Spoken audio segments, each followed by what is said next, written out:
Ora, na viagem que tenho andado a contar durante esta semana, é o tema da semana, esta viagem ao norte e ao norte do norte, levei alguns livros na bagagem. Acho que acontece com todas as pessoas que gostam de livros, levamos livros na bagagem. Não vou dizer todos, pelo menos hoje, mas havia um livro sobre matemática, hei de falar dele, está aqui na secretária.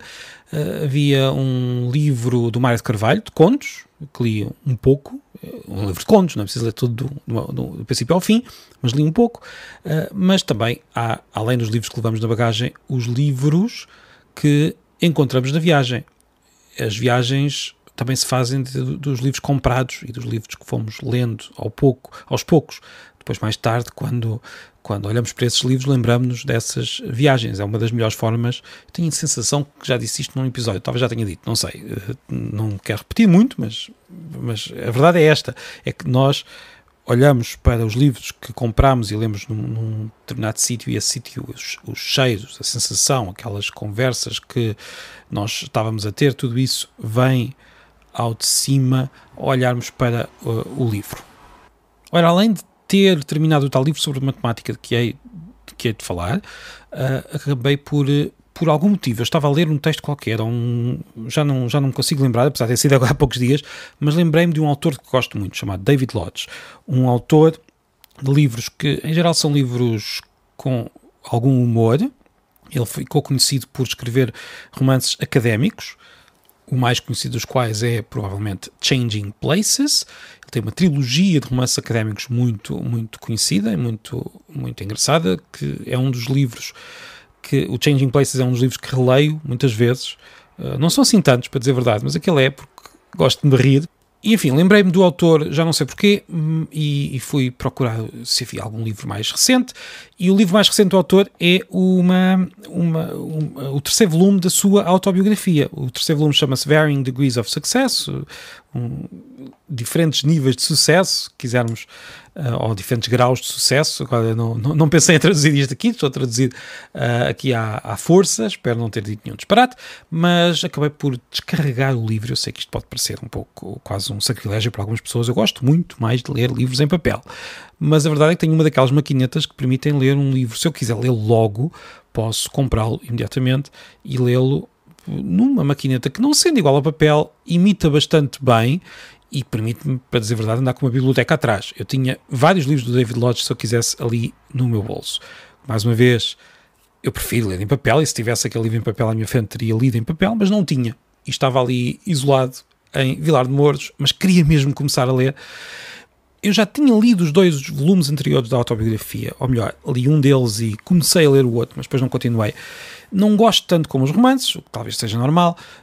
A autobiografia não tem aquele humor e é muitas vezes um pouco desgarrada, mas a verdade é que comecei a ler este terceiro volume, e li no instante, em poucas horas estava lido. Não é um volume muito grande, mas é um volume bastante interessante, e ainda por cima referia livros que eu tinha lido e que me lembrava muito bem, desde o Things, um livro sobre inteligência artificial há não sei quantos anos, um livro que é extraordinariamente atual nesse sentido, e é também um livro divertido. Portanto, gostei muito de ler este terceiro volume, li no instante, e o livro fez-me lembrar de um outro livro do autor, chamado Autor, um livro sobre Henry James, um livro sobre um dos fracassos desse grande autor anglo-americano, e fez-me lembrar esse livro, porque refere como foi escrever, o David Lodge refere como foi escrever aquele livro, como foi ter uma certa desilusão, porque o livro saiu ao mesmo tempo que um livro de um outro autor, também sobre o mesmo tema, mas que saiu ligeiramente antes e que acabou por abafar o livro de David Lodge. E é um livro que a mim me diz muito, porque foi o livro que eu li durante a lua de mel. Em 2007, em setembro de 2007, na minha lua de mel, eu li Author, e recuperei agora essas sensações de estar na lua de mel, não só porque estava num sítio também, numa espécie de férias com a minha mulher, mas agora já com os 2 filhos, mas também porque estava a ler este livro sobre esse outro livro. Os livros criam-se estas ligações curiosas, e de repente conseguimos recuperar aquilo que estávamos a sentir há muitos anos por causa dos livros. Essa lua de mel, quando li o livro, foi em Cabo Verde. Foi uma lua de mel bipartida. Foi metade em Cabo Verde e depois outra metade numa cidade que eu e a Zélia, a minha mulher, queríamos muito conhecer e que ainda não conhecíamos nessa altura, e depois fomos lá muitas vezes, mas naquele momento, em 2007, ainda nunca lá tínhamos ido, mas queríamos muito conhecê-la. É uma cidade que era muito importante para nós, embora nunca lá tivéssemos ido, e por isso a segunda parte da Lua de Mel foi nessa cidade, que é precisamente a cidade onde se passa a ação do Otter. Estou a falar de Londres. Foi em Londres que nós tivemos a segunda parte da nossa lua de mel. Nós adorámos porque adorávamos a cidade. Foi uma lua de mel um pouco atribulada nessa segunda metade, porque o hotel, apesar de estar muito bem situado, era um hotel que tinha obras que começavam ali por volta das 8 da manhã, o que para uma lua de mel não é o ideal, mas não interessa. Nós saímos cedo e lembro-me de sairmos um dia, logo no primeiro dia, aliás, depois daquela estranheza de chegar a um país onde se conduz do outro lado da estrada, nós nunca lá tínhamos ido, portanto foi uma bela estranheza, por motivos familiares, porque tenho um irmão que foi para lá viver pouco tempo depois, acabei por visitar muitas vezes aquele país e aquela cidade, mas naquele momento era a primeira vez que lá ia. Por isso estava com essa estranheza, mas também estava com a vontade de comprar livros, porque eu gostava de ler livros e há tantas livrarias gigantescas em Londres. Entramos na primeira livraria que nos apareceu à frente, que por acaso era a Foyles, uma enorme livraria. Comprei vários livros para me recordar depois da lua de mel e acabei por andar carregado o dia todo com esses livros na mochila, e ainda hoje a minha mulher goza comigo por causa desse disparate, de ter comprado livros antes de um dia a passear por Londres e não no final. Mas eu não me importo, acho que foi bom. Portanto, esse livro, Otter, referido neste outro livro que eu acabei de ler, lembra-me a lua de mel em Cabo Verde e lembra-me também Londres, onde depois acabei carregado de livros. Talvez ainda venha a falar outra vez durante esta semana do livro do David Lodge, desta autobiografia, porque há lá muita coisa interessante sobre os escritores, sobre a relação com os críticos, sobre viagens também. Há, por exemplo, uma viagem que o David Lodge fez à Galiza, precisamente. Portanto, esta semana há sempre qualquer coisa relacionada com a Galiza.